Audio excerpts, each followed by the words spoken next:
All right, so welcome back to the Better by Next Week podcast. We are back in the greenhouse with another special guest. So last time we had a world record holder, and guess what? This time we've got another world record holder. So we have got Ollie Kacprzak in the greenhouse as a first-time guest in the greenhouse. So I don't actually have a co-host with me today. Because he's sitting across from me. But I felt like this is one of those podcasts that we kind of had to do.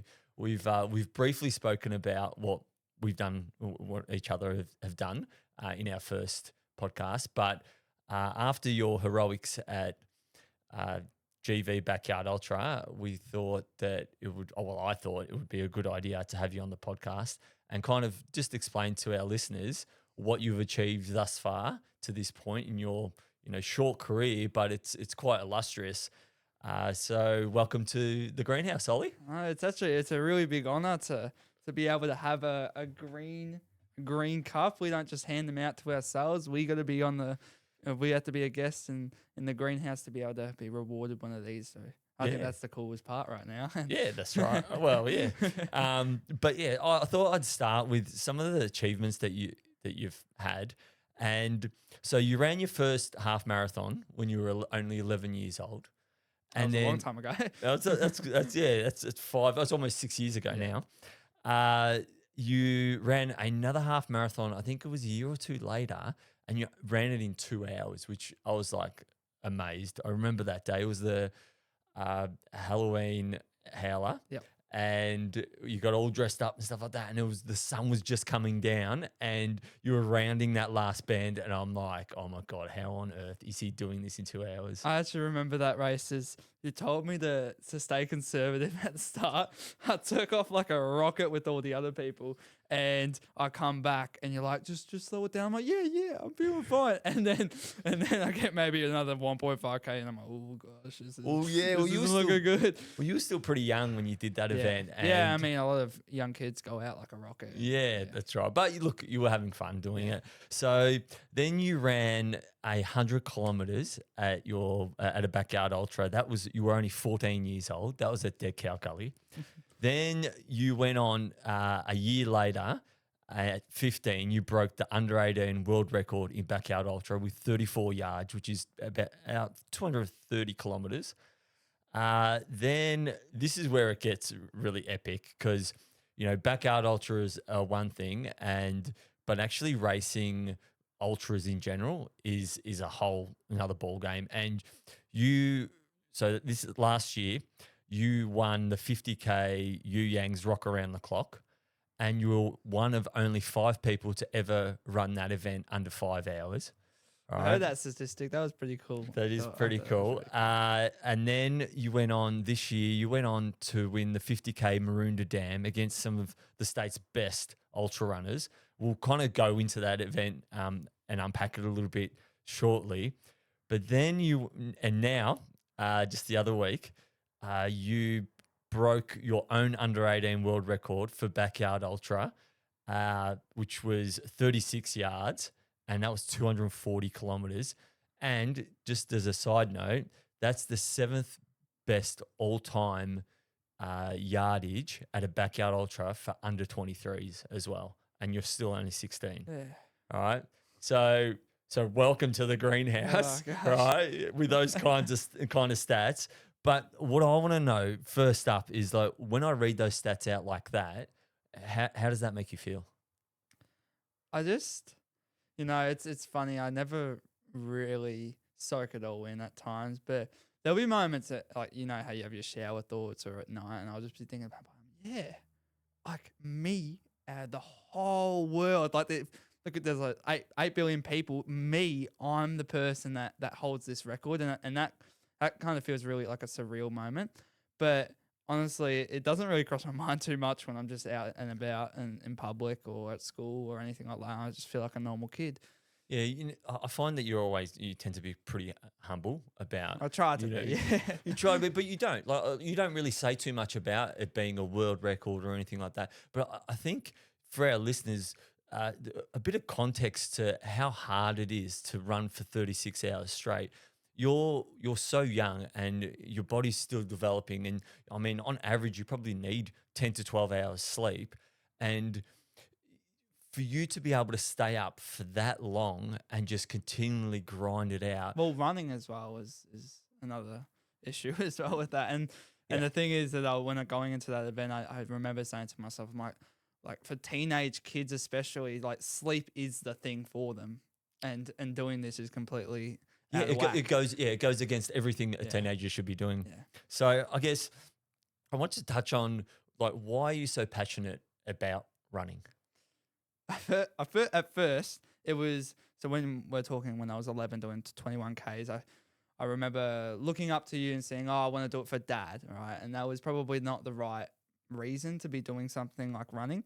But as I transitioned through like teenagehood or adolescence and whatnot, I started to develop this own love for the sport. And I remember going on a 50-kilometer training run, and I invited my friend to come for just a bike ride alongside with me. And he actually asked me, he's like, "Why do you do this?" And I'm like, I guess it's like it's that feeling that what if, and like I am really likely, not really likely, but the ability to be able to become a world champion something is so rare for an individual. But with running, I feel like that gives me that option, and that feeling of "Oh, I can actually be world great at something really just drives me and makes me want to push more each day. Do you think at like that backyard ultra level, having that ability to perform and be able to kind of break records and things like that, do you reckon that makes you want to drive to become the best at the sport because you've kind of had a taste of it at your young age? Maybe not, obviously not in the open category, but under 18, you're only 15, 16 when you're breaking these records. Does it make you think, hang on, I might actually be really good at this thing, and how far can I take it? Well, with the backyard ultra specifically, I feel like there's a lot of like there's a lot of allowance for me to be able to do these events. Like when I can't just go to UTA, right, which is a lot of races got restrictions basically for 18-year-olds. So I have to be 18 to be able to run in these races. But for backyard ultras, most of the race directors allow me to actually participate, and that's probably allows me to be able to break these records a lot. But I do think being at this age and being able to do what I can do, it does make me think what I'm able to do when I'm older. But I just after GB, I'm like, I don't ever want to do a backyard ultra again. but it's funny that feeling I've got, because usually it's I could have pushed a little bit harder, and I'm sure we might talk about this later on. But I got that feeling. It's like I could have pushed a little harder in previous races, but for this one specifically, I felt yuck in a way, and that's not something you'd usually say after breaking a world record, let alone your own. But I just got a feeling where it's like I don't want to do one of these for a very long time. Yeah. Yep.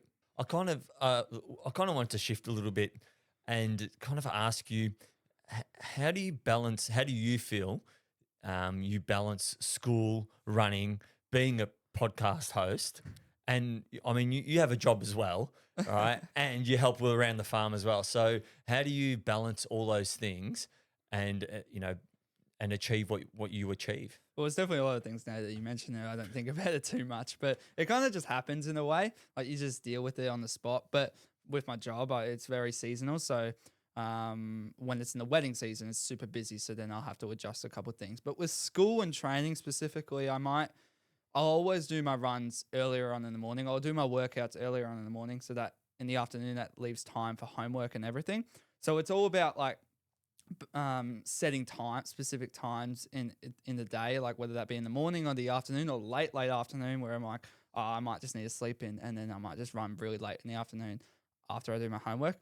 But yeah, podcast is a whole nother thing where it's just been added, and I did get a lot of questions about how do you manage it all at GV, but it's a lot of recess and lunches, spending time inside and doing podcasts. Like it's funny. A lot of teachers at school probably think I'm doing all this work for school, and sometimes I am, but majority of the time it's the podcast. And now some kids might break the rules a little bit and be inside, so they've done this little checklist thing, and within that checklist you got to write what you're doing.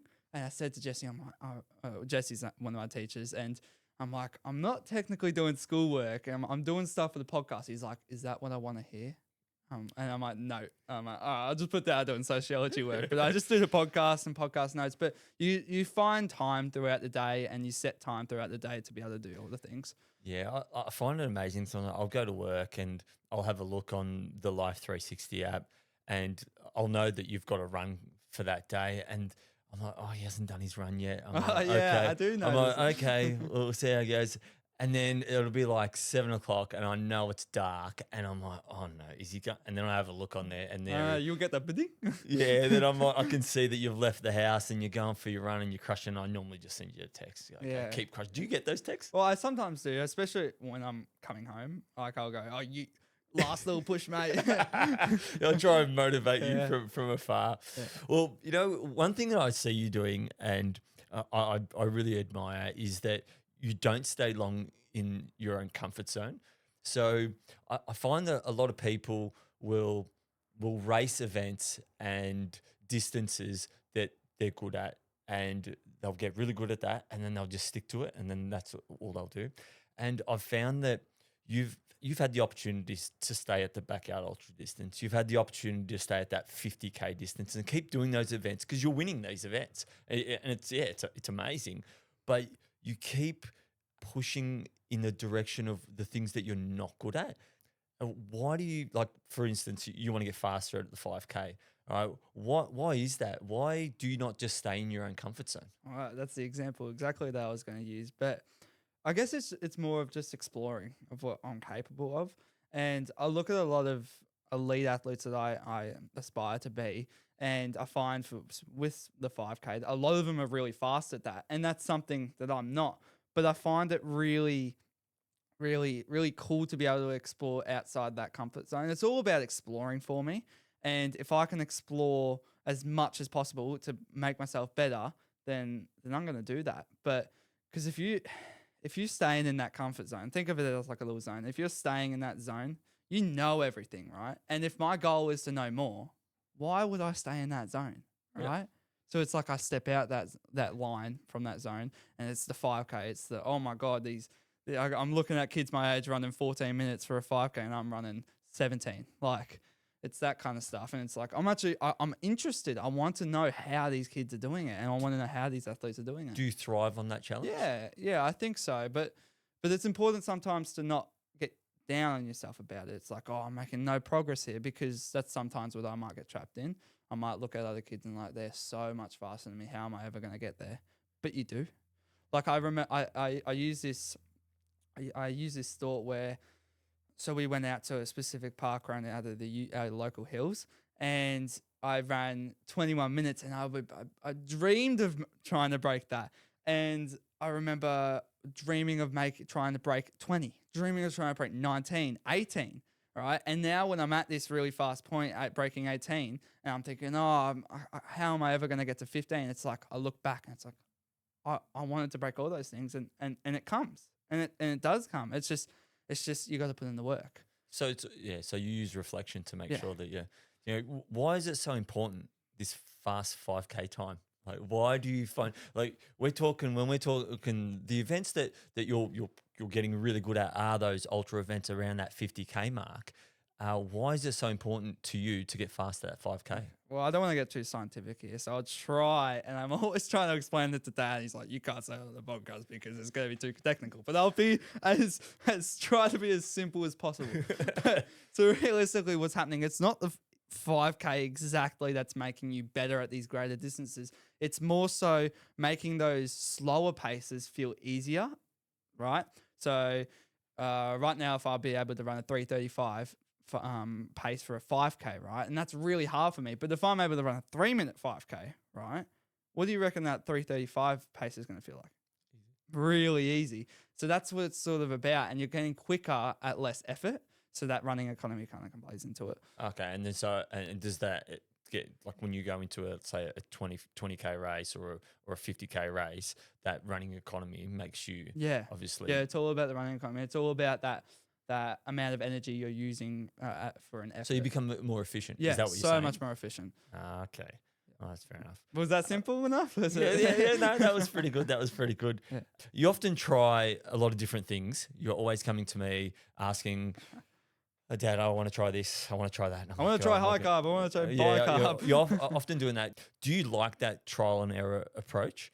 And how do you find a balance of, not doing too much trial and error and getting lost? I like it, but it becomes an issue at times. I remember when I was trialing the high carb, I did it to a point where it's like you had to step in and tell me, mate, maybe it's just not right. Because I'll try and bash a seg into a square hole and it just won't work. But so sometimes I need people to step in and it's like, okay, that's not going to work. But that trial and error, at times it can be good when something is working out for you. So I'll try a different training method, which I do in my next training block, and see if that works. And if it works, it's all good. But sometimes if it doesn't, that can be an issue there where I might need someone else to be like, okay, like someone from the outside perspective is like, this is clearly not working for you. And I just need someone unbiased opinion to tell me, because I'm clearly biased on this has to be, but it might not be. Yeah. Yeah. What's something that you found that you've used that trial and error approach and it has actually paid off? I think the strength training.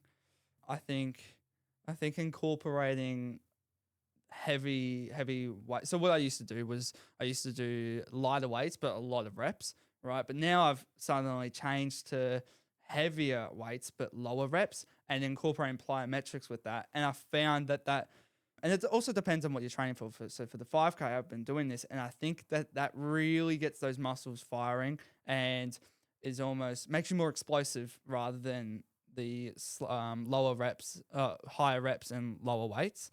So I think that one thing has really worked for me in trial and error, because I've done so many different strength trainings, but I think I finally found the one that I'm going to stick with. Okay, cool.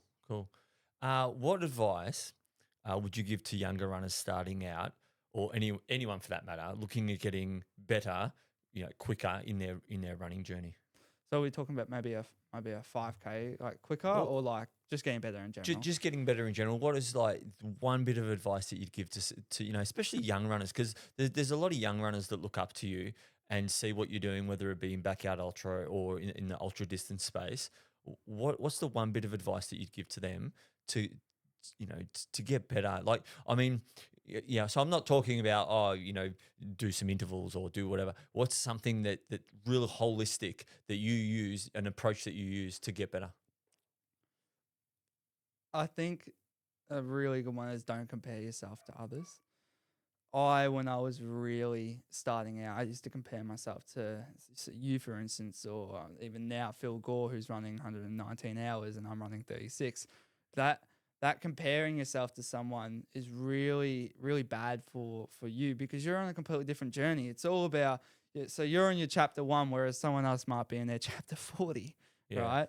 So I think it's really important in being able to write your own book and being able to work through your own chapters of your journey, because again, it's like it doesn't help looking at other people and they're striving at a specific thing and you want to be like that, but there's no shortcuts. You have to work through the chapters just like that person did. Yeah. I like that. I really do like that. You've had like a fair bit of success in recent times, and obviously with success comes confidence. But what do you feel it took to now be confident in your ability when you turn up at a start line? Even now though, there's sometimes I'm not too confident. I think a lot of, and I joke about this, it's like not looking at Strava anymore and not searching on the start list and Strava and everything, because when I went to Mura and Dam, I didn't do that. But I had no idea that there was some really good athletes that are in Victoria right now competing in this race, and not having that in my head, I'm like, nah, it's just me. All right, I'm going to run this. I'm not going to worry about anyone else. And in the backyard ultra, that's really important too. But I think that to be confident, also, I think a lot of people look back and at their training specifically, and I do that as well, where it's like, I've done the hard work, I'm here. And you look at your body and it's like all these muscles had micro tears each time you did a training session, each time you got up in the morning and you're getting better. And I think all that hard work is like, right, now's the time to show everyone what you're made of. Yeah, that's a good way of looking at it. Do you what does your normal week look like for training? Because I know that everyone does it differently, but at your young age, what does a normal training week look like for you? So in distances and mileage and training just in general, like how many kilometers are you doing? How many strength work sessions are you doing? What kind of sessions are you doing? Okay, so I might give a little bit of information of what I want to do, right? So I'm going to try and do like some double threshold sessions on days. And it's kind of like the Norwegian method. And what it basically is on a Monday, it's kind of they're 2 easy runs. And then on a Tuesday, it's the threshold. So threshold is working just below like really hard effort in a way. And in the morning, I'll do 1 threshold session. And in the afternoon, I'll do a 1 threshold session. And then Wednesday is easy. And then Thursday is the same as Tuesday, right? And then on Saturday, it might be really high VO2 max, quick sprints up a hill for 200 meters. And then on Sunday, it's a long run, right? And that'll probably total up to about 100 to 130 kilometers a week. But this is also paired with strength training. And there'll be 2 strength training sessions a week, which is 1 on Monday afternoon and 1 on Friday afternoon. So I think that all this paired together is going to build a really good base for me. And research shows that it's the best method to use to build an aerobic base. And that's that base that we talk about to be able to build it big, and then you come up like a triangle. Oh, okay. But leading into your backyard ultra recently, what did your training weeks look like? Yeah. Before you kind of want to go into this new trial and error Norwegian effort. Trust me, the double threshold days are perfect for you. No, training block before GV was a little bit different because it was me that basically the whole time training for a fast 5K, and that on the day and didn't end up going my way, and that was okay, but I'll tell you a funny story later. So basically it was for maybe 12 weeks, it was 70K a week. That was purely based on speed work and everything like that, which you helped me with.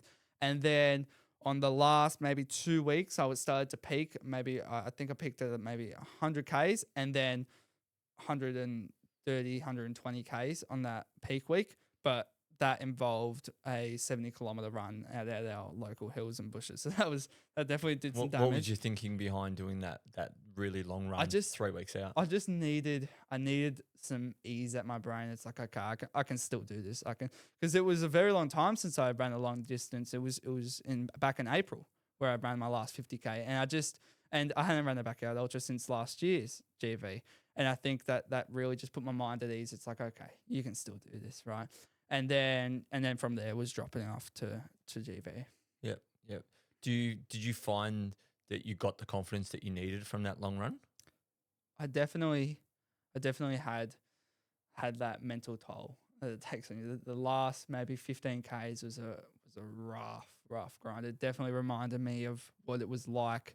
It definitely simulated what it was like for the last hours that you were at in the backyard ultra, and that's what I needed. It's amazing how your 70Ks a week of speed work essentially translated into you still being able to do 36. Well, how funny is this, right? So I did this specific training block, right, for a 5K on the day. Rocked up, didn't do what I wanted. I maybe ran, I think it was like 18:20, right, and then.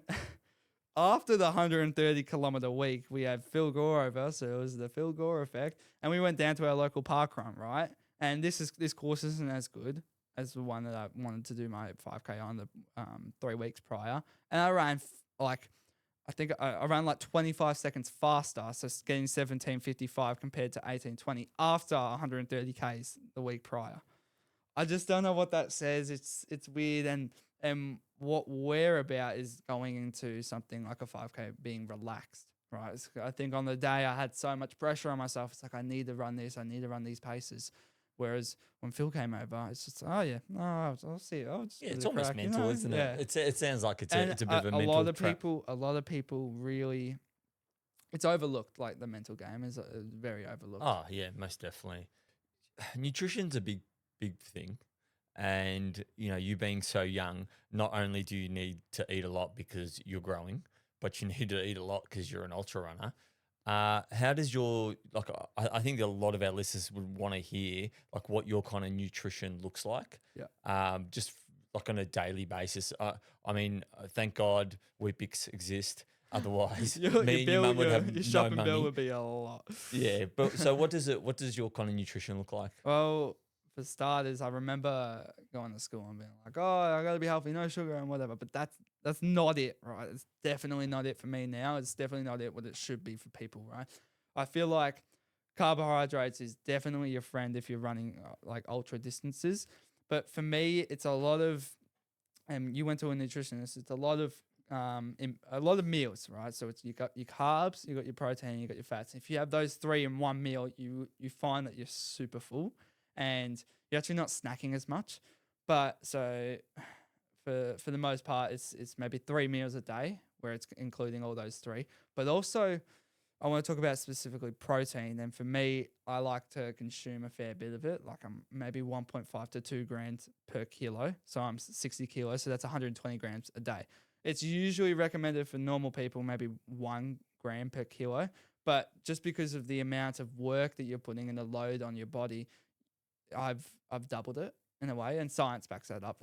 That's what you should do. But that also protein helps you repair your body.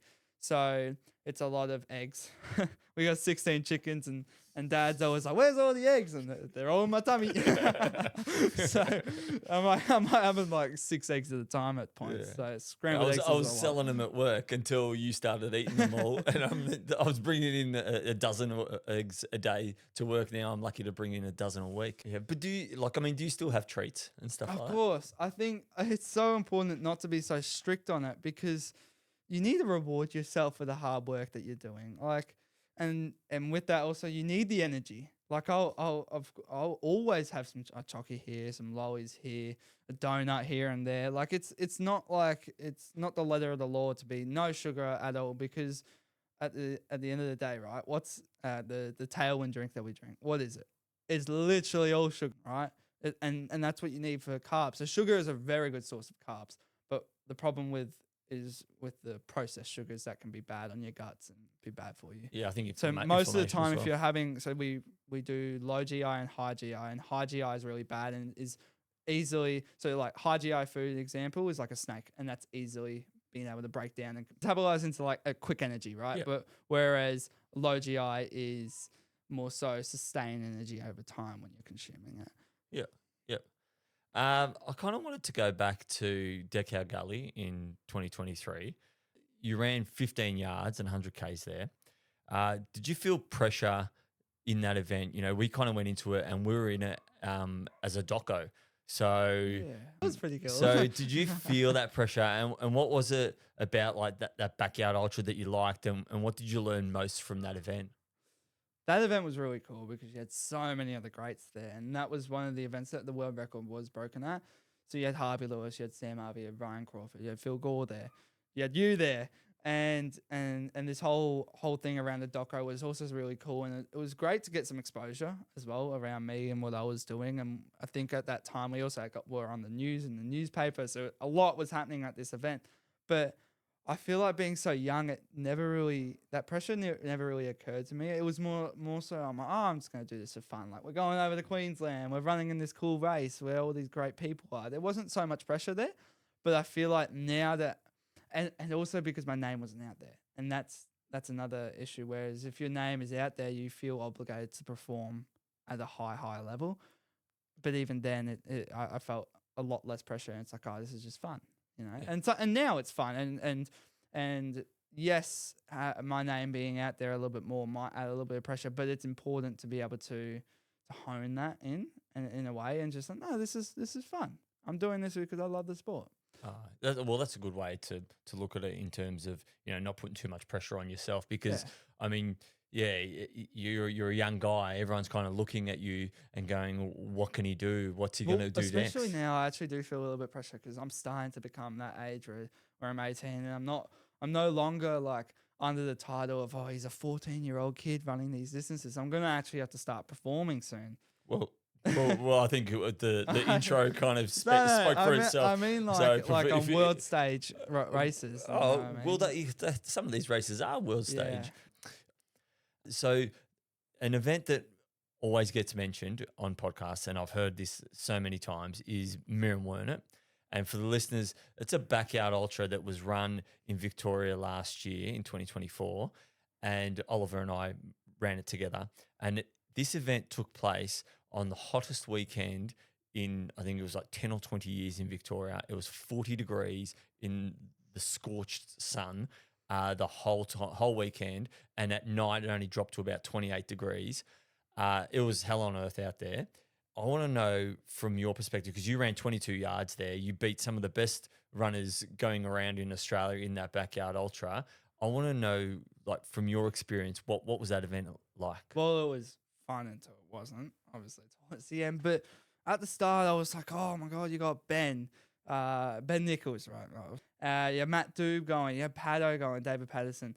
And I'm like, I'm so excited to run with all these runners. And then they're all dropping within 4 loops. I'm like, okay, maybe this is something serious, this event. Like, a lot of people had some real issues there. And I was surprised that I didn't have too many, but I think that was because of your over preparedness and for yourself and for me. But I think that I really enjoyed that event, especially running with you. I felt like that was a really big highlight of our relationship in terms of running. Like, you really helped me out throughout that night. And I remember running with you, and it was so surreal that morning when that sun came up, because I never experienced that moment of a sun coming up. And for those who are looking to get into that backyard ultra and are like, oh, maybe 12 hours or so, reconsider to just seeing the sun come up, because that is the best feeling ever after having some artificial light the whole night, and then you have this natural light come up. And it was a beautiful sunrise. That was the one highlight of that weekend of that race. And to be able to spend that with you was awesome. Yeah, it was pretty cool working together through the night, and getting each other through it. And then when that sun peeked through in the morning, it was just epic. And then tutu loop as well. The first time tutu loop. and then the sun come back up, and we were dying in the sun again. But that was a terrible event. But it's nice to hear that you actually. Well, I mean, it did have didn't look fun. so terrible for you. You crushed it there. Well, you know what? It's funny. Like, I know this podcast too, but I remember that event and thinking that when you finished on 22, and I ran around, I seen you, I gave you a hug, and we had a bit There's of a moment. video on this. It's really nice. Yeah, there's a really nice video of us kind of seeing each other on as you were finishing up, and I felt so for every other competitor on that day, because there was no way I was going to lose that event after seeing you push so hard into the impossible and get to 22, and that was another PB. I got emotional there on that one. Yeah, it came around. it was a really, really cool event. I really enjoyed doing that with you. Yeah. So I want to ask a tricky kind of question. Oh, God. So are you more nervous running against your peers in, say, a cross country event, or against adult in some of these 50K events that you're running in? I actually love this question. I think about it all the time, and I remember talking to the kids at school about this, and the answer is that I do get more nervous when it's around my peers and people my age rather than adults. I don't know why, but I remember experiencing, and Steve Magnus talks about this in his book, Win the Inside Game, and it's all about choking. And at cross country, I made it to regionals, and then it was one more stage. I had to make it top 12 to be able to make state. And I just that feeling being around my peers, it doesn't feel the same as adults. I feel a bit more relaxed. I feel a bit more, I got this when I'm versing adults. But when it's against kids my age, I get a bit like, oh, like, who's this guy? Like, he's wearing cool shoes, you know what I mean?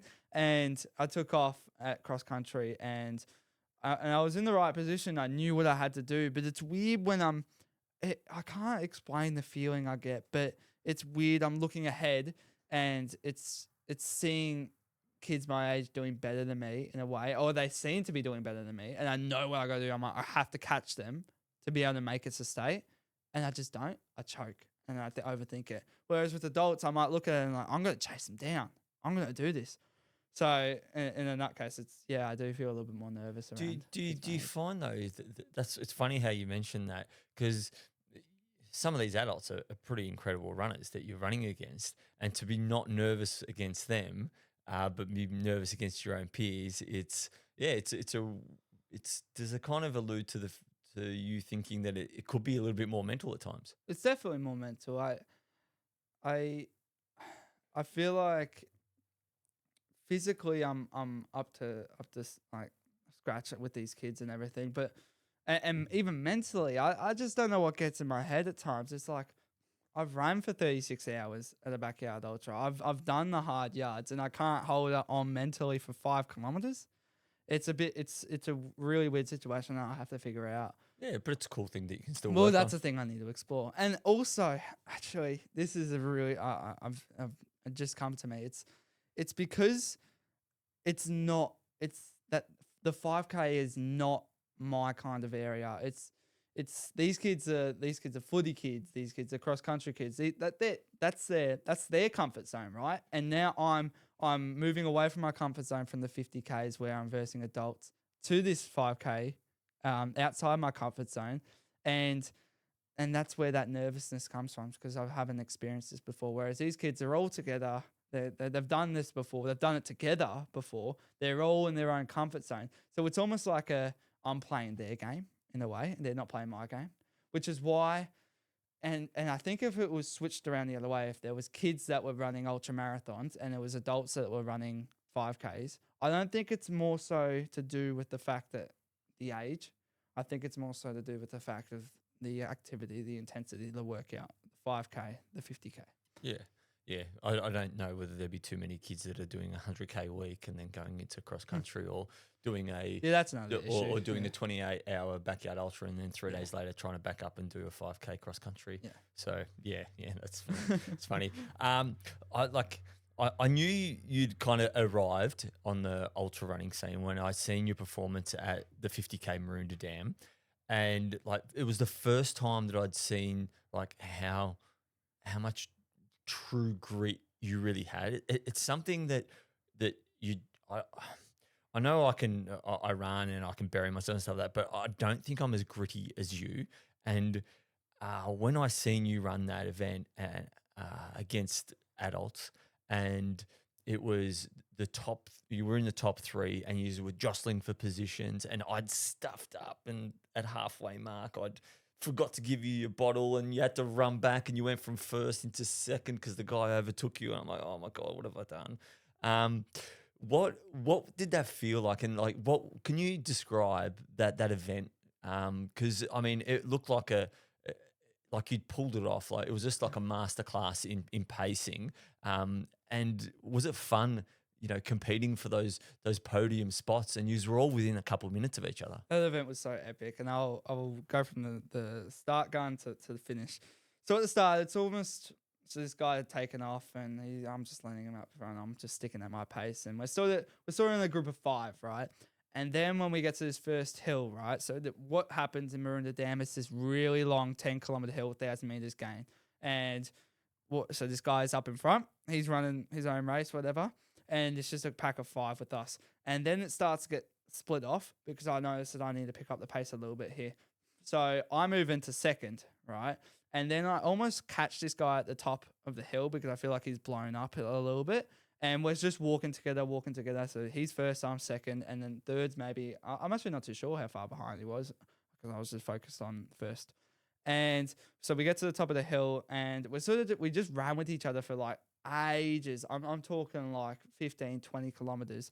And that was up until the just before the halfway point where I made a move on him a little bit because he had the toilet break and I made a move on him. And I maybe had 2 minutes on him, a minute on him. And I got to the halfway point and obviously we had a little bit of an issue there. So I ran back and he had overtaken me. But in this specific race for maybe like, I don't know, 10, 15 kilometers, it's really narrow. It's really single trail. It's really just rough for like a long time. It does. And if you look on how like the Strava maps gradients are really deceiving. Like where it might look flat, but it really isn't. And this is just up, down, all around, and it's just torture throughout that whole time. And I thought, and what I would do, right? I did a little bit of method. I would see if the fern bushes in front of me had been moving to see how far away, and I couldn't see him. I'm like, oh my God, have I completely... You do realise it's only probably 10 seconds, those bushes probably stop. I know, but I was stressing so much. And so I got to, I thought I was done for. I was in second. I thought third was catching up to me. I thought first was long gone, right? I get out to this open pass where I see you and Joel, who was also crewing me, and I'm like, oh God. I felt really down on morale and everything. And you guys picked me back up. He's like, no, he's like a minute and a half. He's just, if you run up to this aid station, you're going to be able to see him at this hill. And this is when where my true grit kind of shows. And I got to the bottom of that hill, and I'm like, I said some words to myself. I'm like, oh, I don't want to say it, but it was some graphic content that I'm not going to say. You said you got this. I said I got this. Right? And I slapped myself in the face, and I just started running like a bull, like up that hill. And it was funny later on that hill that I was running up, I got stung by a bee right at the bottom of my foot. And it's funny how adrenaline works in that way, because I'm like, I just brushed it off. I'm nah, we're going. And I just pumped it. I bombed down that hill. My toes were screaming at me. That they're the true heroes of this story, honestly. My toes are the true heroes of this story. Bombing it back down this 10-kilometer hill, 1,000 meters gain. I see him right at the top. I think about it every day right now, and I don't know if it came across as being arrogant or being nice. And I ran past him, and he moved out of the way. I said, thank you very much. And I'm like, does that sound arrogant, or does it sound all right? Because I was trying to be nice. I was like, because he moved out of the way. Well, if your intent was to be nice. Yeah, I was trying nice. to be nice. If he's out there right now, Jaden, if you're out there right now, it was not arrogant. It was me trying to be nice. Anyways, I was so cautious. It's always nice to being the chaser, but not being chased. And I thought I was being chased that whole time down that hill. But I got to the aid station, and I remember you guys being so pumped. You gave me my last bottle, and I just remember you guys being so pumped. Mum banging on the car as you guys are driving past. I'm like, oh, they really want me to win. I'm going to have to push here. So it gave me this strength to keep pushing up, and I ended up winning by 2 minutes. Yeah, it was awesome seeing you across the line, because I remember when you were going up that hill, and I knew that you'd seen him, but we had no idea what it was going to look like. So, and there was no opportunity to see you at the aid station halfway down that hill, because we just couldn't get there in time. Yeah, so as soon as you saw a flicker of pink shorts coming down the hill, so we kind of got to the bottom of the hill, and we're kind of looking, and we're looking on the Life 360 app, and I don't know, where's Jaden, where's he come? And then you came in, and we're like, oh my God, he's you're oh, actually, it tracked you at the aid station over the timing mat, and I'm like, oh, he's a minute in front. I'm like, oh, that's awesome. So you kind of made up that time. I didn't feel as bad for not giving you your forgot to mention bottle. the really important part that happened on that downhill, right? I experienced super bad cramps in my calves, and I'm just screaming at them, like, just work. And I have people around me looking at me like, who's this crazy guy? And they don't realize that I'm trying to fight for first in the 50K. And I'm just screaming. I'm looking behind. I'm like, where is he? And I could see him coming down. I didn't want him to see that I was experiencing cramps. So I just ran through him. I didn't give a crap. I was just limping in a way, but I tried to not limp. And I don't know. You came down the hill right at the end of the bottom of that hill, and you looked pretty strong, which was super impressive. Yeah, no, that was an impressive result, and you grit through that was just amazing. So young, and to be able to grit it out, and especially to the end, like, to not let go, and to see that guy right there and go, you know what, I want this win. I really, at the time, I didn't want it. Like in my mind, I'm thinking, no, I don't got it in me. But me myself, I'm like, no, and that's when I told myself, I'm like, no, buddy, like, we're gonna do this. Yeah, and you bloody did it. It was super impressive. Yeah, I mean, it would have been great to watch from afar. It was so much fun. It was so much fun watching you race that race. I had no idea where third was behind me at all at times, so that would have been interesting for you guys as well. Yeah, well, you guys were so close to each other. It was pretty cool and then bang, bang, bang, you all crossed the line, and even the race director said, "Oh my God, I can't believe how close the finish that was." I kind of just wanted to shift to your most recent result at GV Backyard Ultra, and it was pretty impressive to watch. It was, I mean, obviously it's hard to back up after last year. That was the last time you'd done a backyard ultra, and you, like you said yourself, you were training for a 5K most of the time, most of that prep. So me personally as well, I wasn't sure how you were going to perform, but aside from the fact that you were training for a 5K in your preparation for this event, how did your preparations for GV change from last year compared to this year? Last year was a lot more structured for GV. This year was more of a relaxed. And I remember having a conversation with you at one of my Mish's netball game, my sister's netball game, and it's like, yeah, why not just do it? You know, just why not just have a crack at a race? And it was more so that mentality. So it wasn't structured training until those last 2 weeks where I'm like, okay, maybe I need to put the mind at ease so I can run these distances. But it was more so a relaxed mantra coming into the race. It's like, okay, I'm going to try and get this silver ticket. I'm not going to make a big fuss out of it. I'm not going to make a big fuss. I'm going to win out of it. And that was a major difference that coming into it. And it actually really helped because I enjoyed my time a lot more. I talked to people a lot more. And there was a lot more people that were participating in that race that I got to talk to as well. Yeah, yeah. How does your prep kind of differ from a backyard ultra to say a 50K or to a 5K? Is it more of a mental shift for you, or is it quite physical as well? Well, it's that trial and error that I was talking about before. But for I'll make the difference between a backyard ultra and a 50K. So, and specifically if it's a mountain race for a 50K, it's the hills, right? It's the speed up the hills. It's the long speed sessions. It's the long runs as well. Whereas backyard ultras is just a long slog. Like it's a slow burn along the whole way. You're not really running too fast at all. And because it's funny how people get trapped up in the thought of 40 minutes is super fast, but really it's just 6-minute pace, you know? Yeah. And a lot of that training for a backyard ultra is slow stuff, slow, long stuff, practicing your fueling. Whereas 5Ks and 50Ks are a little bit more high intensity. So, yeah. we had something just it's an acorn or something dropped on the greenhouse roof. nature's sounds. Yeah, nature's sounds. You love smiling to stay positive. I love smiling. At GV, did you try and tap into that? And how did you feel when, I think it was on maybe lap 34 or 35?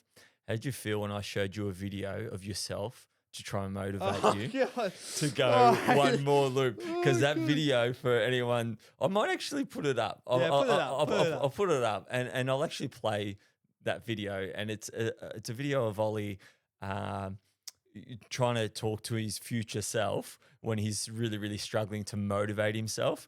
And he's so chirpy and he's laughing and everything else. You've got this. How did you feel when I gave that to you? Okay. Right, so what were you thinking? So how do you feel right now? Right now, I feel like this new feeling I have, this new mantra of you know what to do is Look at the I'm not gonna lose GV if I just have that mantra in my head the whole time. Yeah. Because I know what to do. Yeah, so but it's not just about the mantra, is it? No. It's about how you feel, yeah? Yeah. So anytime, so remember this, when future you is struggling, right, and finding it really hard, what do you want to say to future you? You know what to do. Yeah, that's right, laughing, giggling, right? Now remember, the only reason why you won't feel like this is because the emotions can get the better of you, yeah? All right, cool. When you actually passed me the phone, I accidentally clicked on your little scroll thing, so it clicked the thing, and you're like, no, don't do that. And I think you thought that I was trying to avoid me telling myself, but it was hard to watch because I didn't want to let myself down. I really didn't want to let my dreams down that I previously had, and in that moment, those dreams had probably faded a little bit.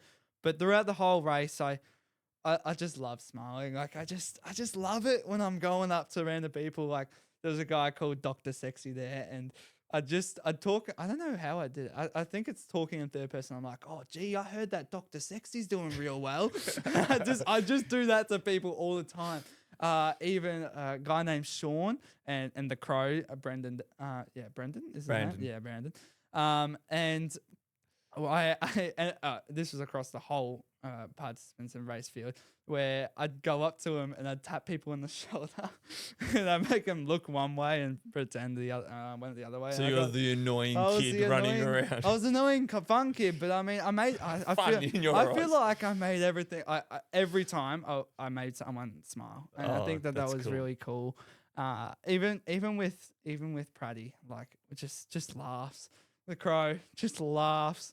Everything was just laughs. I love it. I love to smile, and coming into corral as well. I wanted to smile because it's really important to let your crew know that it's like I'm okay. Like I'm doing well. It's they need to be all right too. And I know how stressful it can be seeing your runner down. Yeah, that's all we wanted to do is just a big smile. Like, I mean, there was less and less of them towards the end, but you know what? You stayed positive. You said that you had it, and yeah, it was pretty cool to watch.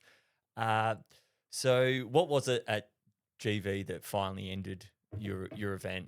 And how did that feel? I really wanted to get into this because I had worked past the physical pains. Like there were even now, like I have a little bit of a pain in my foot and pain in the back of my knee, and those were probably the spots that were affecting me the most. But I've worked past that. We often talk about how there's this pain barrier and then there's this mental barrier, and I worked past the pain barrier. Right, I accepted it's like, okay, I'm gonna be sore. Right, no matter what, each loop, fast, slow, I'm gonna be sore. But I thought I had accepted the mental pains. Like I had some issues going into some laps prior to lap 36. I had some bad issues where I'm like, oh, I'm just low on motivation. But I worked through that. I'm like, this is a non-negotiable. I'm gonna win this thing. I hate saying that now. I cringe at the thought of saying that. But that's what I said to myself, and I got through because I kept telling myself, no. Right? I kept telling my body, I kept telling my mind, no, I'm going to do this. I'm going to get through it. And I worked through all those pains and I was fine. And I like to think now that I probably could have broken the world record if I'm not going to say this further issue that I'm about to reveal. But what got me in the end was sleep deprivation. And I never really experienced that. But I knew before the event going into it that sleep was going to be my main issue. And I slept like a madman. Like you even said yourself, it's like you'd never seen someone sleep more other than Phil Gore in a backyard ultra. Yeah. Like I slept so much. I slept the most out of everyone. I'm putting a bet on that. Like a lot. Yeah, I seen you come in. Every time you came in, we put you to bed. You were asleep within a second. Like, and it was quality sleep too. But I was falling asleep on course. Like I couldn't. I needed to go back and I needed to go to farms. I'm like, I need to hold his hand. Like I was holding his hand. I wasn't literally holding his hand, but I was like holding his hand. I'm like, get me through to the loop. Because I was falling asleep. I'm spraying myself with water. I'm getting frustrated with you. You're like, just get back because we can fix it. I'm like, how are we going to fix it? This has been happening for 6 hours. And it's just that got me in the end. And I feel like I reflected on it and I feel like I didn't achieve much. Like I know that sounds crazy to a lot of people. I felt really disappointed in myself because I wanted to go further and to only go 2 loops extra than my previous result. I felt really devastated. But reflecting on this race, I felt that I really pushed the limits of a 16-year-old kid. Like that was really, really the limits of a 16-year-old kid. And it'd be great to see someone else be able to push further. But I feel like the sleep is so crucial and so big for a 16-year-old teenage kid that's the problem. And I tried to fix it.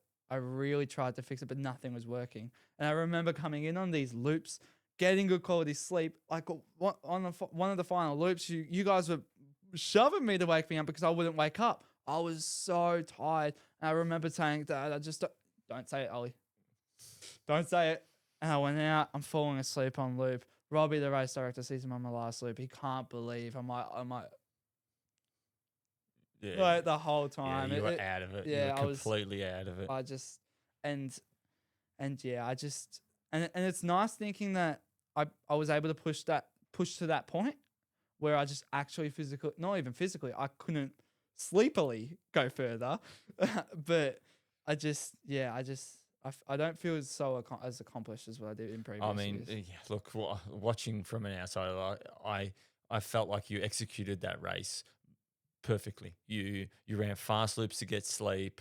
You ran slower loops when you weren't sleeping. Your nutrition was on point. Everything was almost perfect. It's just I think you just can't help the fact that you're a 16-year-old kid. Well, we tried to pinpoint the issue where it's like, okay, we thought that because I was sleeping and I was woken up, I was just being woken up. That was the issue, and then going out and still being Yeah, sleepy. we thought that you were a bit drowsy. So we thought, oh, how about we keep you up for a loop? And we kept you up for a loop, and you were actually better than what you were when you'd slept. Yeah, well, starting. Yes. But then out on loop, it was still an issue. So yeah, Yeah.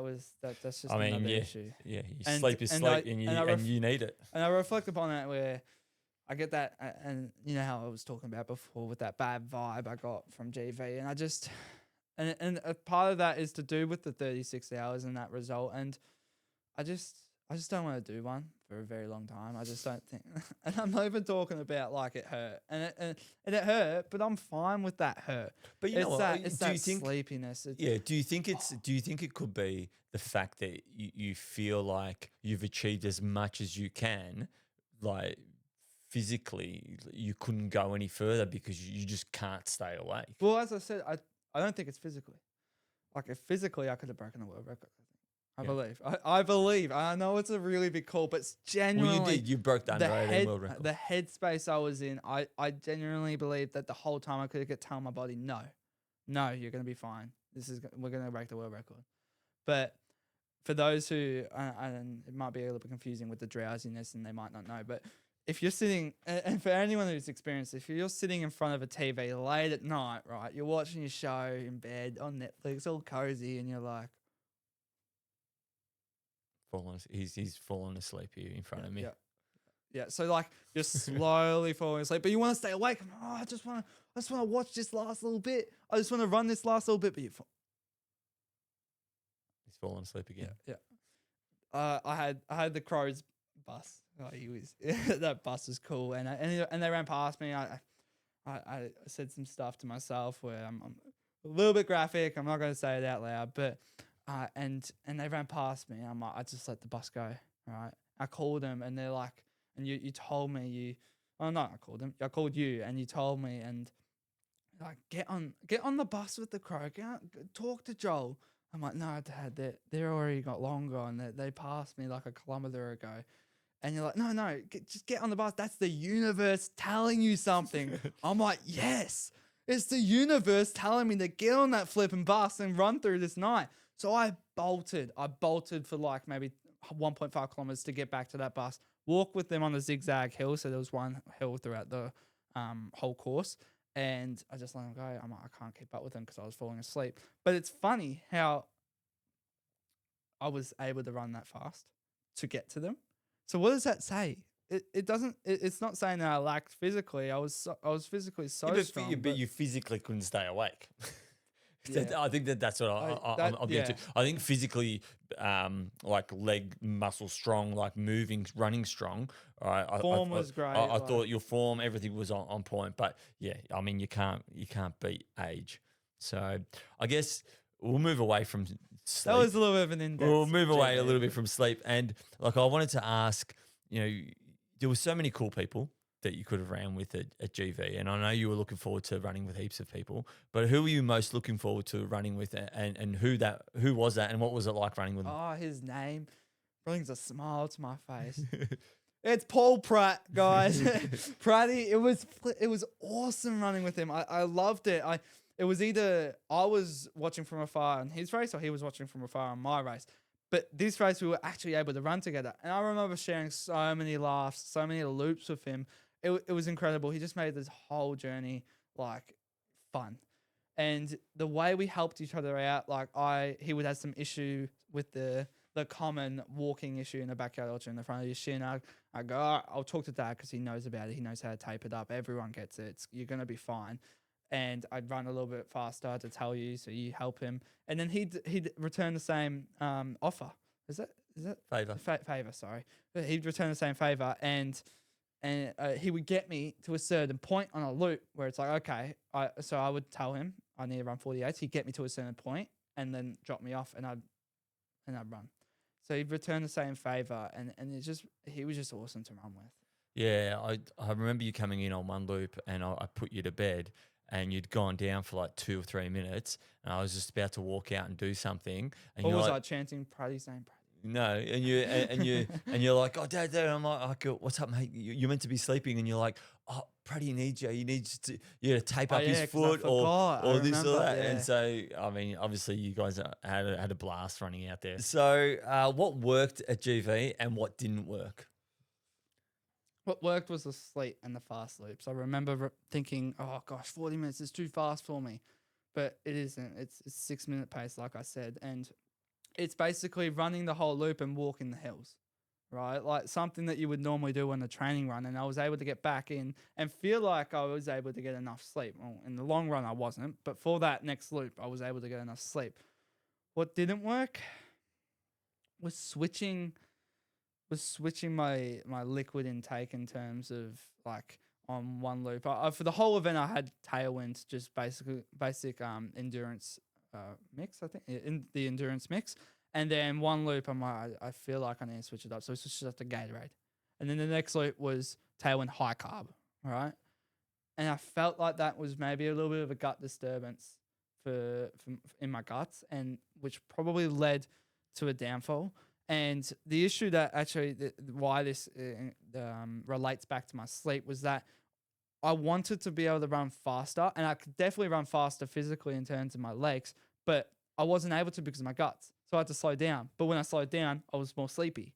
So I was kind of stuck in a paradox there. And, Yeah, that kind of made it a bit difficult, didn't it? Yeah. How did you help others overcome a GV?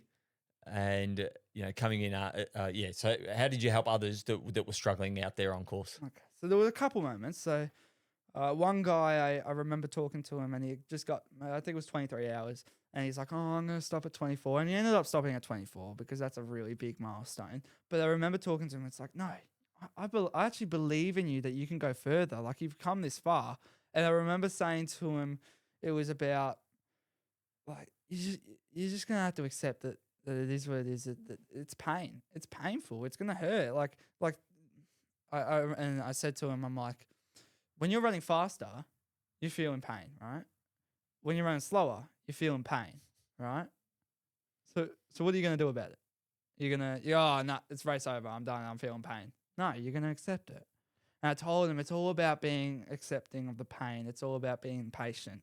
And I felt like that really helped him get through that next loop. Oh, that's cool. That's cool. Did you feel like people knew you at GV, like either from your running performances or from the podcast? Well, heaps from the podcast. And then, but how did that feel like for the first time? Having that, more people know you and know who you were. At the end of the day, deep down, I'm just this little kid that just wants to run and is having fun, and all that stuff is great. All that the popularity of the podcast, the popularity of my name, it's all great, but it's not why I do it. And I really enjoy just being able to run with people. And when someone brings it up, it's like, oh yeah, we talk about it, but it's not that the whole time. It's me and who I am as a person and who they are as a person. And I find that more enjoyable than talking about something that like the podcast. Yeah. Yeah. Well, you kind of alluded to this a little bit earlier, but from the outside, it looked like you almost executed the perfect race. You did your own nutrition strategy for this. You asked me a couple of questions, but it was there was very minimal input from me. So you executed a perfect nutrition strategy. You executed an awesome pacing strategy. It appears that you learnt so much from Phil Gore when he was here a few weeks back over the weekend. I mean, the only thing that went wrong was the sleep that got you in the end. And my question was going to be, will you be doing another backyard ultra soon? But you've kind of said that you kind of not don't want to kind of do one. But But if it wasn't for the sleep, is that the main reason why you kind of don't want to do another backyard ultra, because you feel like you've kind of pushed up against that edge, and you're like, well, I maybe I need to just get a little bit older so that I don't need as much sleep so I can get through those nights? Well, it also has to do with emotions as well, because I found that I got super emotional. Like and when you came out, when I turned back, I hugged you. I started crying, and when you get emotional, you start to make bad decisions. Like I started to get angry at you guys for like, no, you're not fixing this issue that I have. It's all about me, me, me. But I think that it was definitely the sleep that was the problem. But also with the me falling asleep and sleep deprivation came the emotional side of things, and which is why like I quit. And like you said, I felt like I pushed it. Like I genuinely feel like, yeah, maybe I could have put in some headphones. There's so many what ifs that I can come up with. What if I put in headphones? What if I just dialed back on the nutrition? What if I just ran a little bit faster to get in more sleep loops? What if I just got through the 6 hours left of the night and got through the day? So many what ifs, but those what ifs didn't happen. What happened was that I quit of sleep deprivation, and that was the limit I found myself on that day, and that's all I could give. And I think, I don't know, it's really hard to tell whether when I get older it'll be the same, because I think that it has a lot to do with the maturity as well. Me being more mature, my prefrontal cortex in the brain developing more. There's a lot of factors that I think when you get older, you're going to be able to perform more. And a lot of people say backyard ultras is an old man sport. And It is. yeah, it by definition, it basically is. But where the spotlight is now, I feel like it's point to points. It is the Western States. It is the UTMBs. It's the fast races. And that's where I want to be headed, in that direction. I want that, and that's where I can make a career for myself. And for now, Backyard Ultras has gotten to me to where I am now in terms of being more lenient and letting me participate in these races. But I'm getting to that age where I'm going to be able to start participating in these UTMB series races, where I'm going to become 18 and be able to thrive under these competitors in these races. Yep. So, yeah.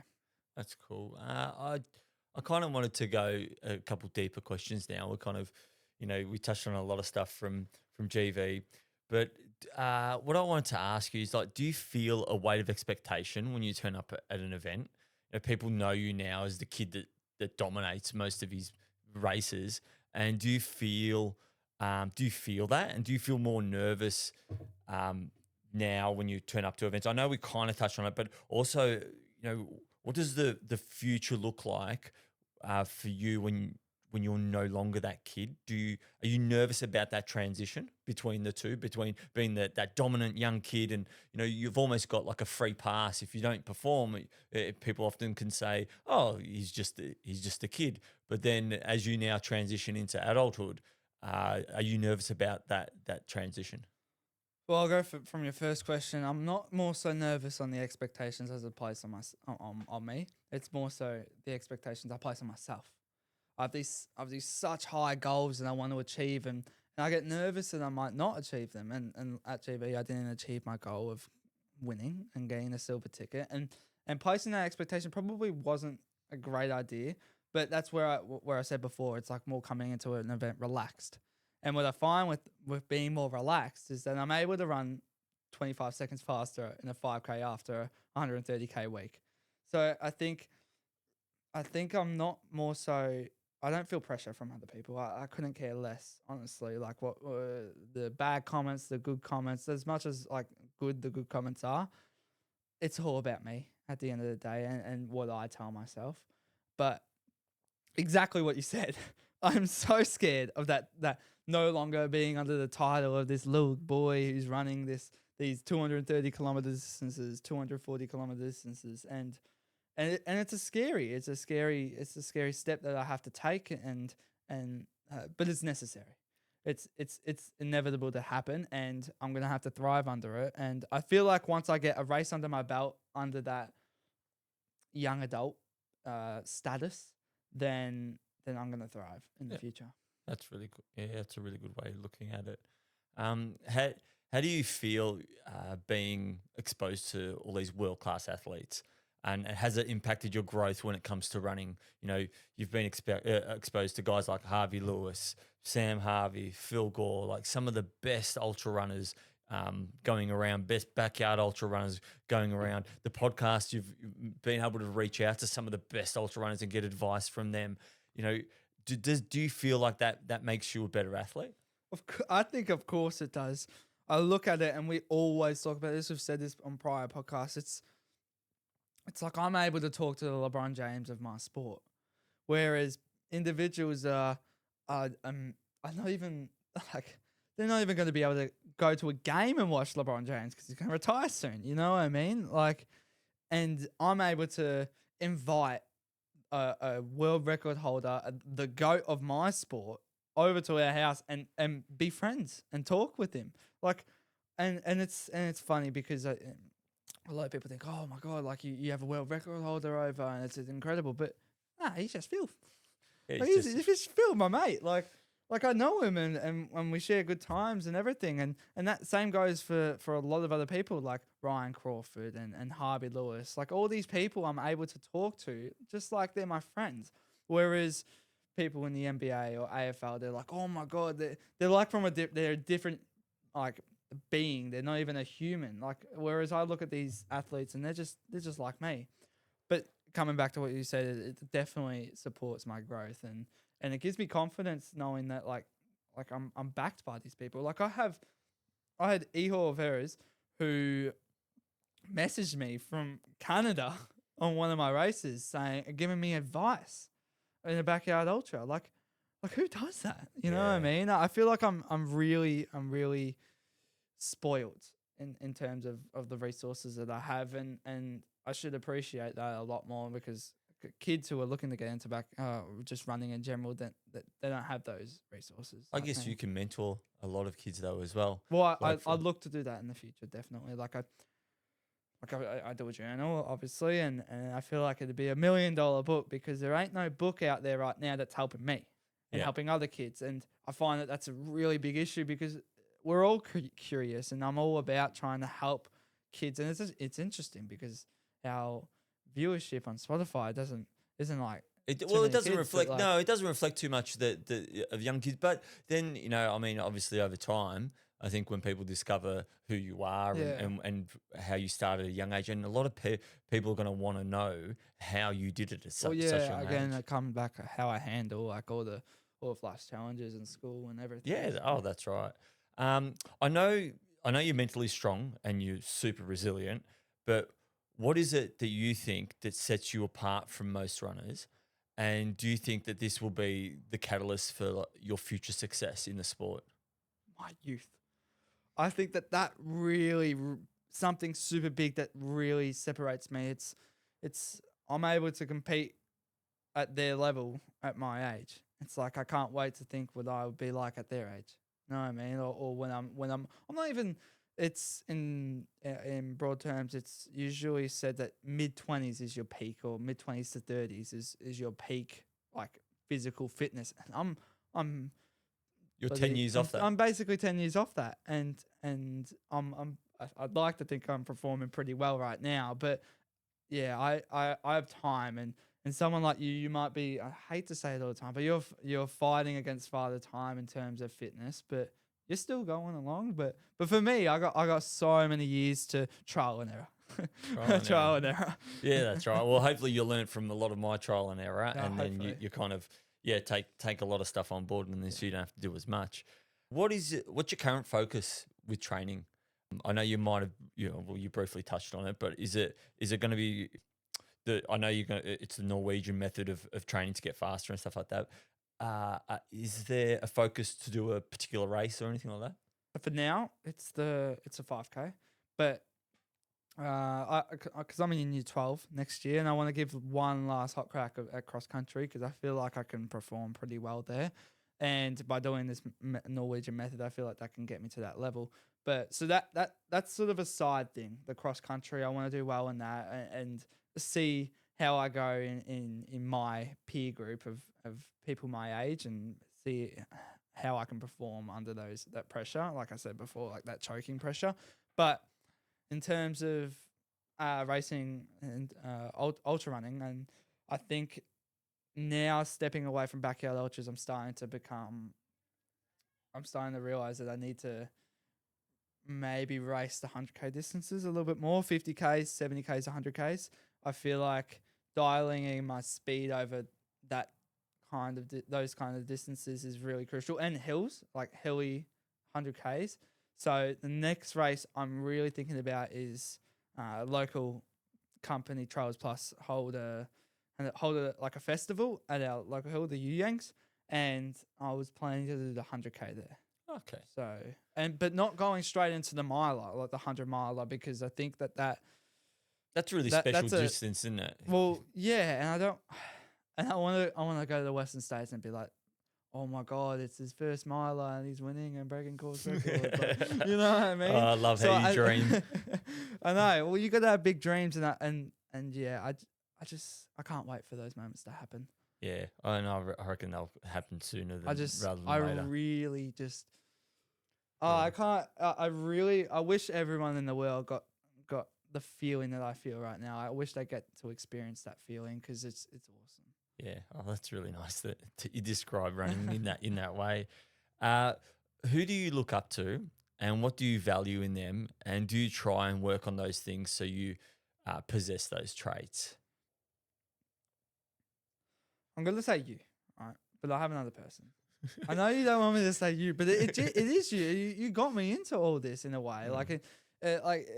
Whether you want to believe it or not, you were the spark of this fire for my journey, and I feel like just you being there for me like, this whole time.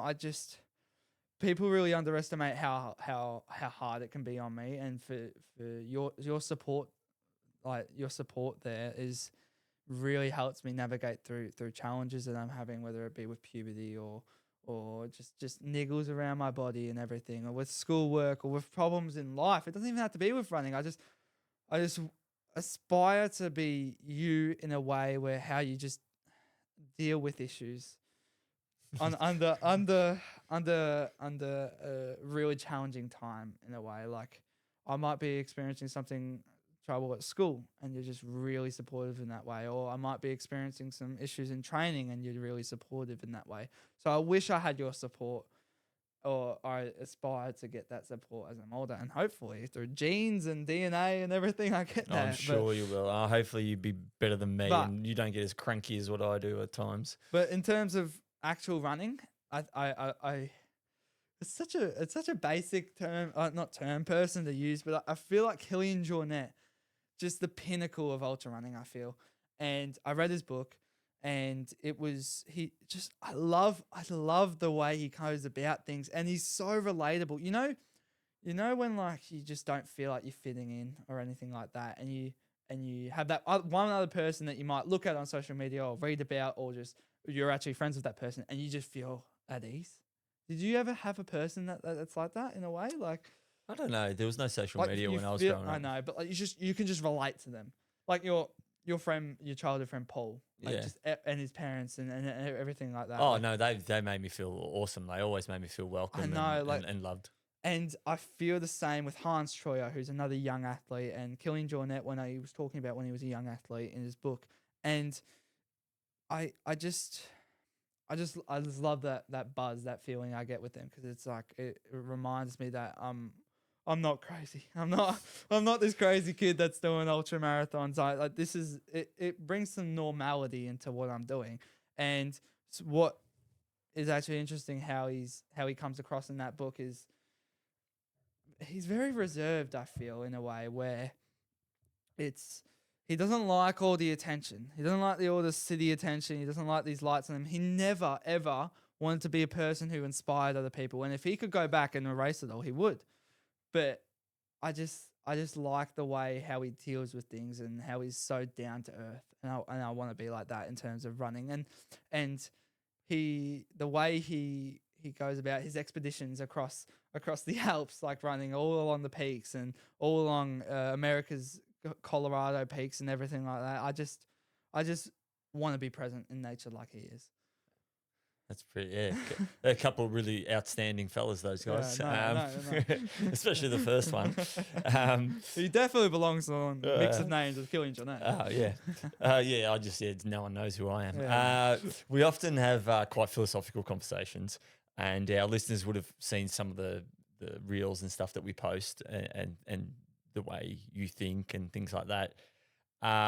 What do you think? Where do you think those insights and ideas come from?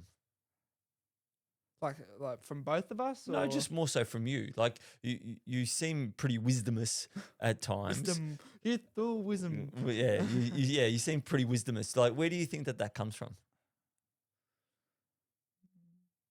A lot of time thinking on my runs. I always want to come back to you, and I don't want to have a debate with you, but I want to get your thoughts on something. And it often springs from maybe it comes from a simple pondering, and I might go into a little bit of a rabbit hole, maybe too deep at times. And when I get to that too deep stage, I might bring it up with you, and you're like, you got to bring me back to you know what I mean? And that's where that conversation sort of comes in. And so I might come to you with a youthful wisdom thought, and you might disagree or you might agree, and we might decide to share that on the podcast. From that youthful perspective, what do you think older runners could do more of to be better at their age? Well, first of all, they're great. They're great as who they are right now. They're like I look up to those older runners who are out there running at their ages. But I think a lot when you're older, it comes into just maintaining, like maybe accepting, and this is maybe just the thought, maybe just accepting that you're not going to get better. Like how old are we talking? Like 50 plus, 60 I'm doing plus? my age. Your age, okay. Well, I mean, accepting that it is inevitable that you're maybe on the decline and starting to try to maintain your fitness and finding new ways to bring joy in running, because obviously you're not going to get that joy from gaining fitness and winning races like you might have been prior, but finding different ways to be able to like I said, bring joy about in your running. So that might be just crushing a training session. Yeah. Or like just getting out there, like that's huge for people just to get out there. Like it takes a lot of courage and just, yeah, I just think it's, and any person who just walks out that door is great. I will look at them and I'm like, you're awesome. That's a really nice way of putting it. Yeah. What's the biggest lesson that you've taken from running that you use in everyday life? Oh gosh, I hate it when you bring these questions up because I think about them all the time and then bang. Oh, what lesson do I learn? But I don't know. I'll try to think of one. I like to think that everything happens for a reason. Like we say this a lot, and I never used to think it's like before running. I used to think, why is this happening to me? Like this is awful. Like why me? Why is it so hard on me? And something bad might happen. I'm like, this is the end of the world. Why? But it happens for a reason, because if that hadn't have happened, I might not be running. Or if this hadn't have happened, this podcast would have never started. And I'll use an example. So you and your DNF down under, and everyone looks at it, it's like, oh, that's a really bad thing. You might look at it, oh, that's a really bad thing. But somewhere on the timeline, right, that has to happen in order for this to happen, because your greatest ideas come from challenges. I believe like that challenge at Down Under where you really reflected back on your result and you're like, man, it's okay to quit. Like you found that next level within yourself. And with that came this podcast and other great things. So it's important to understand that when something bad happens, knowing that that's happening for a reason, for something in return in the future good to happen. Yeah, that's a really good way of thinking about it. It's very hard to do that in the moment, but if you're able to do that, it's amazing. There's actually an old story that talks about a farmer that This is a great story. they got a horse, and everyone's, oh, he's so lucky he got the horse. He said, oh, I don't know about that. And then his son was riding the horse and the son broke the leg. And he's like, oh, he's so unlucky. Oh, I don't know about that. And then next minute they were taking young men into the army, and they're like, oh, you're so lucky that your son didn't have to go to the army because he broke his leg. And it's like, it was just all happening everything happens for a reason. Well, another thing that plays into that with running is the delayed gratification. So I might be really hurting in that moment, right? But then knowing that that's for a better outcome. I'm doing that for a better outcome, and knowing that it takes time.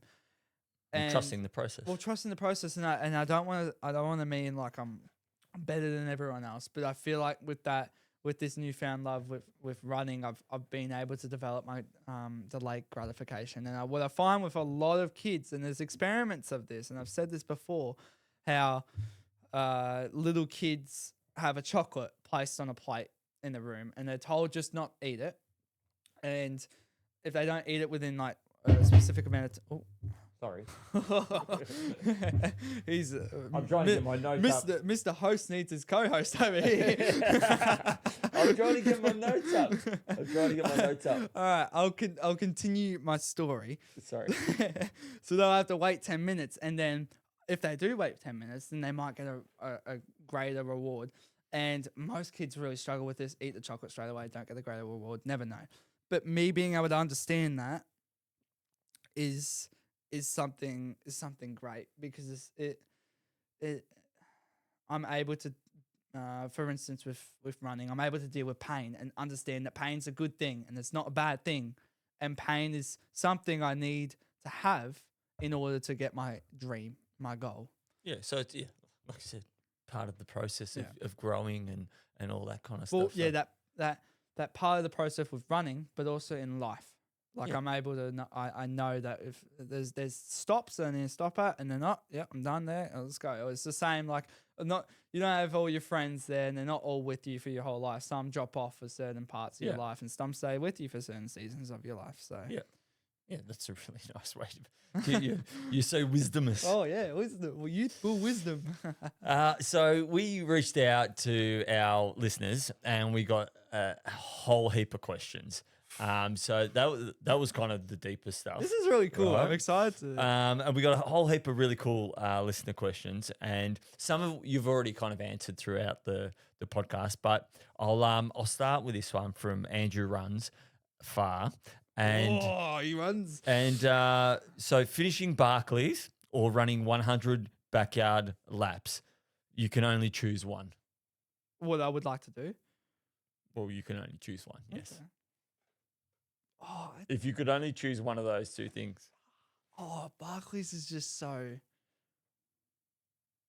great, but running 100 hours is also like an achievement in itself. I feel like Barclays has something more something attached to it a little bit more, because there's a very limited amount of people that do that and achieve that goal.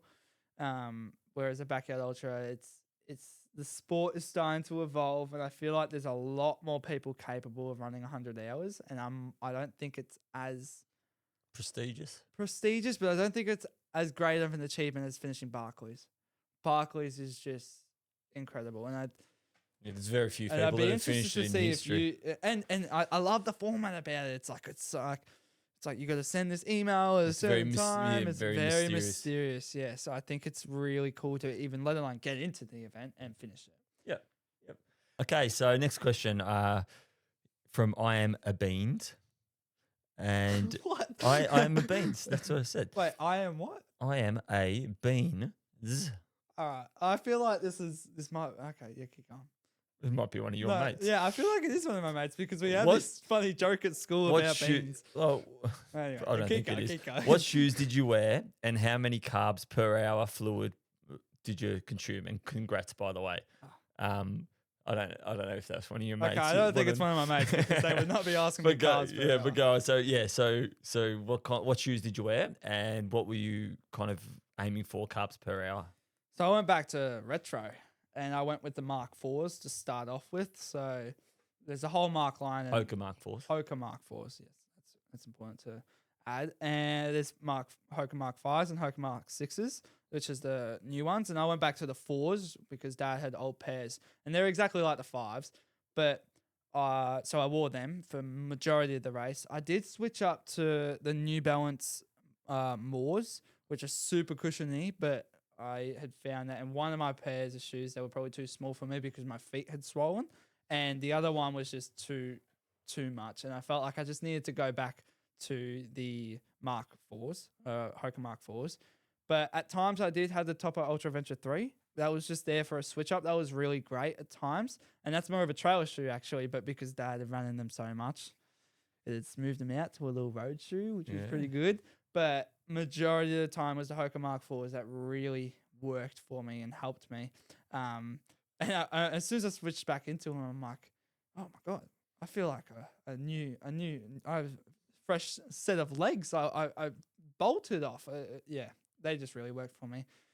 In terms of carbs, it's usually I find that to be able to sustain my energy, it's usually 50 grams of carbs per hour, per lap.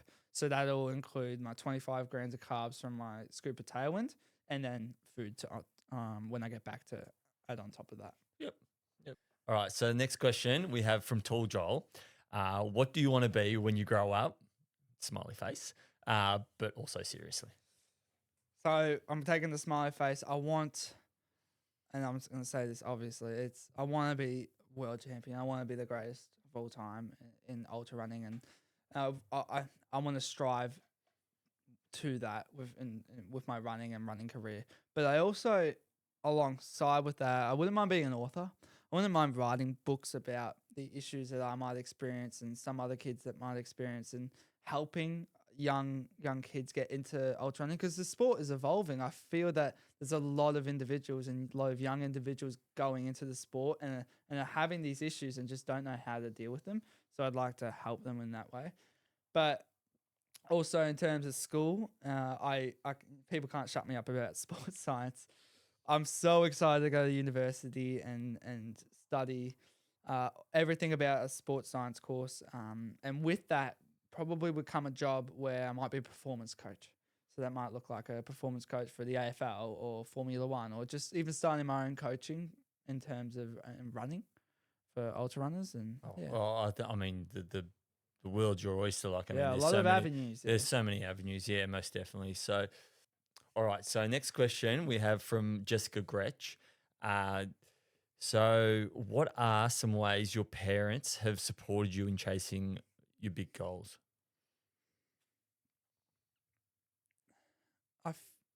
I don't want to use the word support in the answer, but it's you haven't shut like me down in terms of like the crazy things I want to do.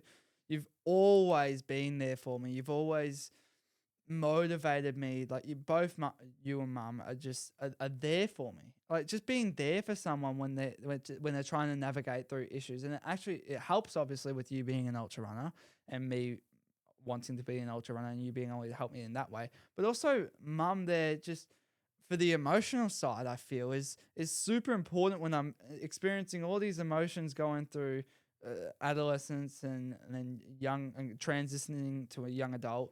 I feel like just having Mum there to be able to get stuff off my chest a lot really helps, and how that doesn't affect me with running and how those emotions don't transition across to running. So just being there for them, I feel like is just super important. And it might sound really basic, but it's true. It's just a lot of young kids who have dreams don't end up making it because of the support and having someone there for them, because they're a lost kid in the woods. Like they just don't know how. They don't have someone to hold a light for them and show them the way in a way. Oh, that's a really nice way of putting it. All right. So next question is from Brandon Gretsch. What are your future aspirations with running and also outside of running? Caca. So it was similar to Joel's question, but I guess I'll put a spin on it. Like, what are your goals in like your big running goals? What is it? What is the pinnacle? Pinnacle. It's so hard to suffer from Western States or UTMB. I feel like Western States is where it's at. I love the speed. I love the adrenaline in that race. I love that time of year as well. I just feel like winning Western States, course record there, that's the goal. Right now, if I could get that at a young age, 18 years old, 19 years old, I feel like that'd be. You know, it's going to be really cool in a few years' time, reflecting on this podcast.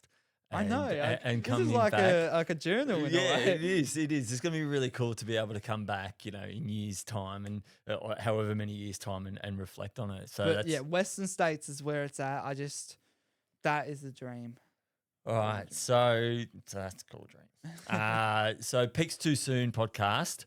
After seeing what your dad has achieved, was it an easy choice to want to follow in his footsteps? I remember running with Brady and I remember thinking, I'm like, look down at my watch and it's hour 22. I'm struggling a little bit. And I think about your personal best and it's like, gosh, 60 hours. I don't know how. And it just really puts in perspective how great of a performance you had put in. And I remember you experiencing the same issue as me, the sleepiness. And I'm like, you pushed through that, but so much longer than me.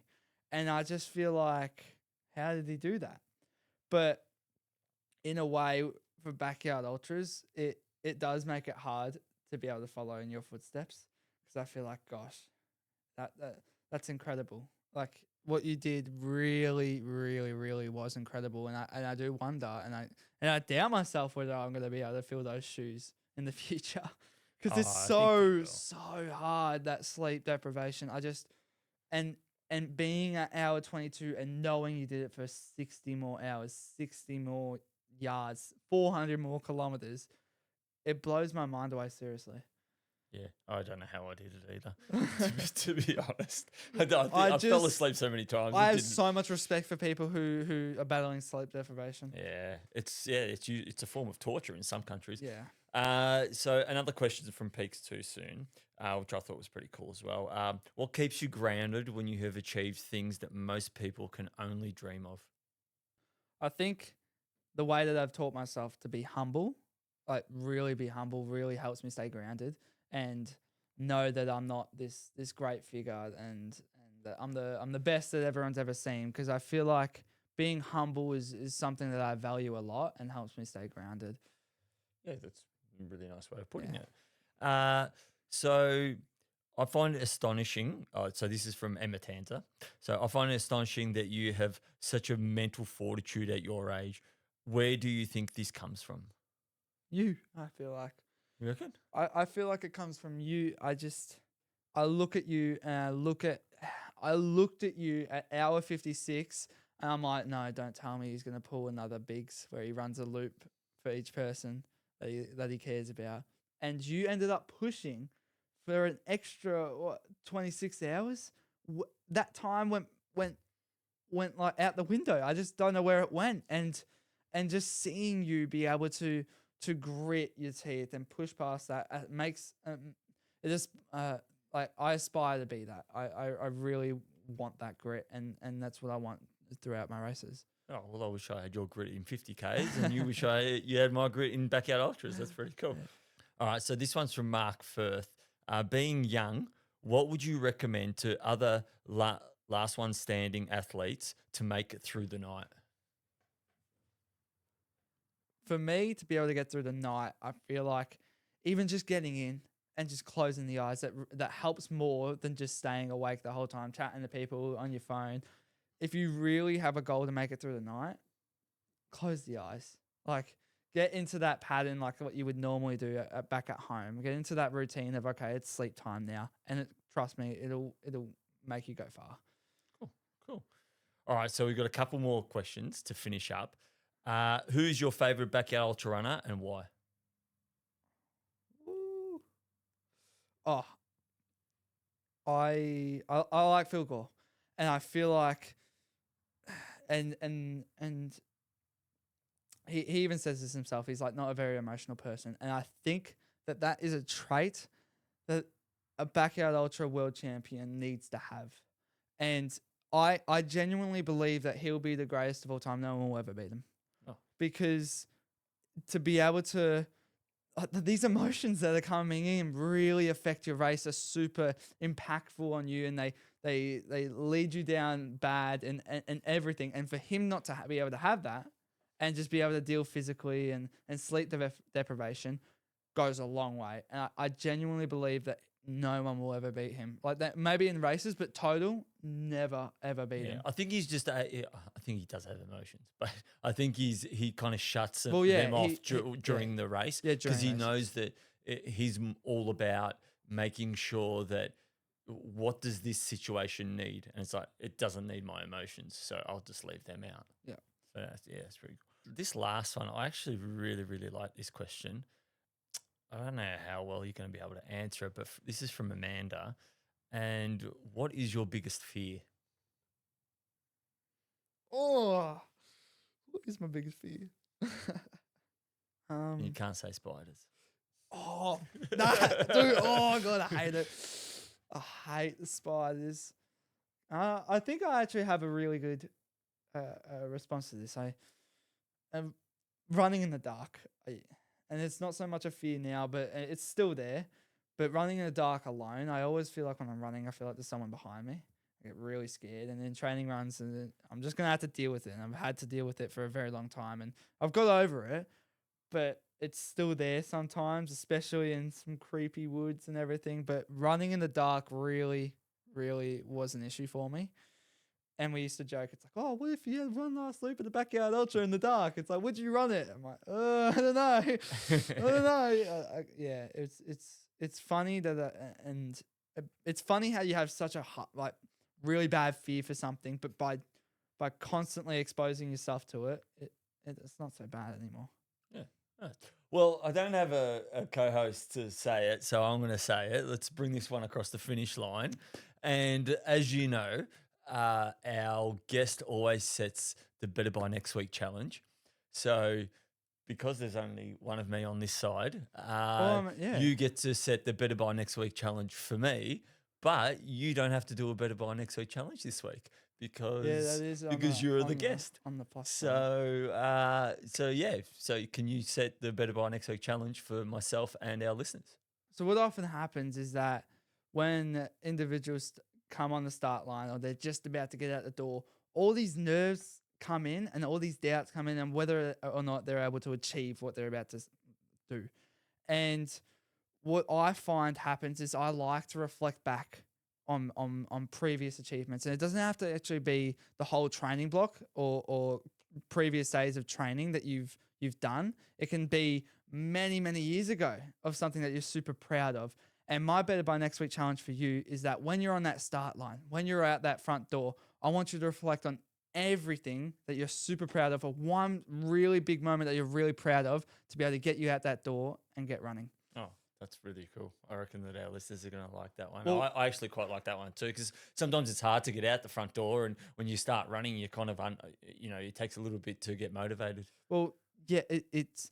I want to set a routine where even on the days that you might not need it, still do it, because on the days where you really need it, those days where you've already done it, it sets that routine where it's like every time I go out, I'm so proud that I've done this. Yeah, that's good. I really like that one. Yeah. All right, cool. Well, thank you so much for being our second guest in the greenhouse. No, my pleasure. I just walked outside. And, it's been fun. It's been fun interviewing you and coming up with some of these questions, and it's good to hear your take and hear your long form answering to some of these questions because it's been great, and I think that the viewers will get a lot out of it, and to hear your youthful perspective on things has been a real eye opener and really, really cool. And I mean, I reckon me and the whole community wish you all the best for the future, because we can't wait to see where you take everything. Now you can help me pack everything up and but no, thanks. Should we do a fist bump? Yeah. Thanks heaps for the podcast, mate. It's been a pleasure. See ya. See ya.